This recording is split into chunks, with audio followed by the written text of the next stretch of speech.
I am going to go through and annotate just this next little section of our story. This gives us a little background information so that we know what has happened. So we know that they leave the Cyclops. So they then go to the island of Aelia, and there the king Aeolus gives them this bag, and in the bag he puts all the stormy winds, which the purpose of that is so that they don't have to deal with all the weather, so that it would be an easy way for them to get home. But his crew, not being the smartest people, they get suspicious and they open the bag because they think it has treasure, and then all the winds turn into hurricanes and they actually end up back on the island. And then the king sends them away again. So that just shows another poor choice made by the crew.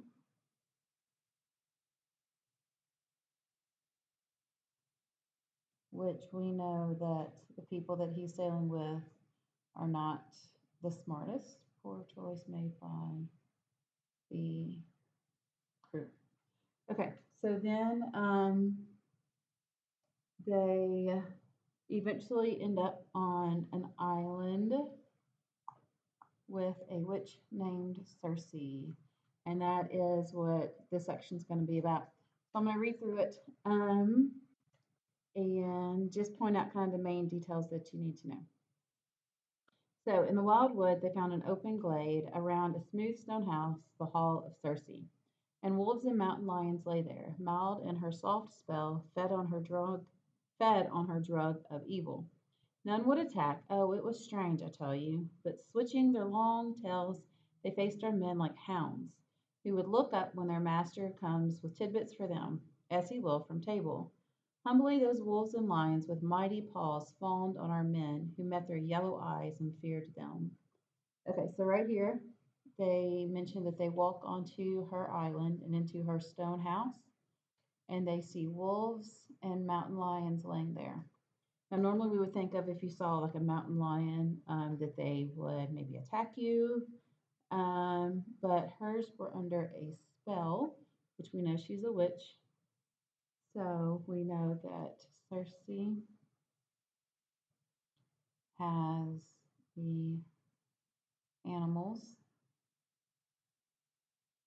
under a spell. Now, the men do not know this, but they should have been kind of suspicious at the time when they show up and these animals just walk up to them and greet them. So then we have an epic simile right here down to here. Okay.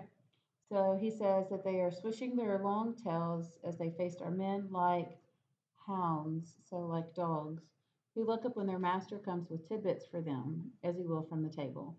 Humbly those wolves and lions with mighty paws fawned on our men. So down here, let's make note that this is an epic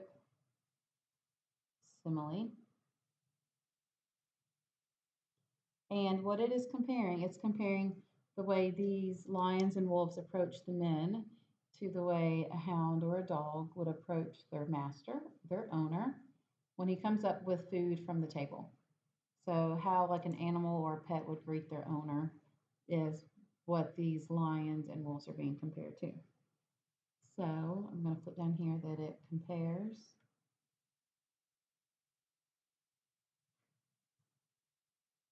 the tame lions and wolves to dogs that happily greet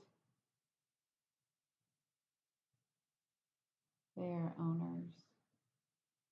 So the men really don't think much of it, which if I walked up to a lion and it just approached me like a dog that was happy to see me, I think I would be a little suspicious. But then again, we know that this crew is not the smartest crew. All right, so I'll keep reading. In the entrance way they stayed to listen there. Inside her quiet house, they heard the goddess Circe. Low she sang in her beguiling voice, while on her loom she wove ambrosial fabric, sheer and bright, by that craft known to the goddess of heaven.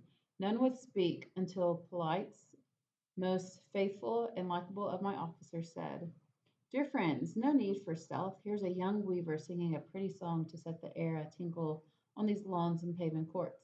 Goddess she is, or lady, shall we greet her?" So he points out they have no stealth, which down here it gives you the definition. So they don't need to be sneaky, because here's a young weaver singing a pretty song. She set the air a tingle, which is like exciting. A goddess or a lady. So all of these words about her. So I would say the tone that he sets right here is one of maybe it's peaceful, but it's also tempting, which we know that sometimes his men struggle with temptation and saying no to certain things. So, all right. So reassured, they all cried out together, and she came swiftly to the shining doors. So they call for her, and she shows up, and she calls them in. All but Euryclus, who feared a snare, the innocents went after her. So let's talk about who this character is. So let's go on up here. Oops.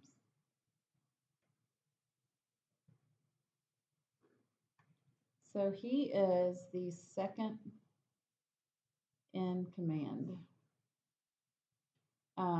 So when they go, at this point, when they go into Circe's island and when they show up at her castle, it's just him and some of the men. It is not Odysseus. Odysseus is not with this group of men at this point.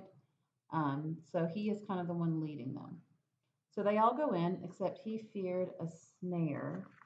So a snare is like a trap. So he was worried that there was some type of trap. He's picking up on things that just don't seem quite right. So he's a little suspicious and he thinks it's a trap. So the innocents went after her.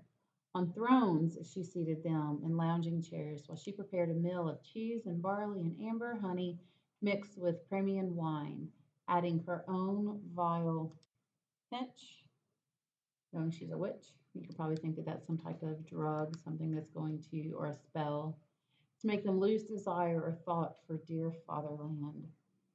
So they are going to lose their desire to go home.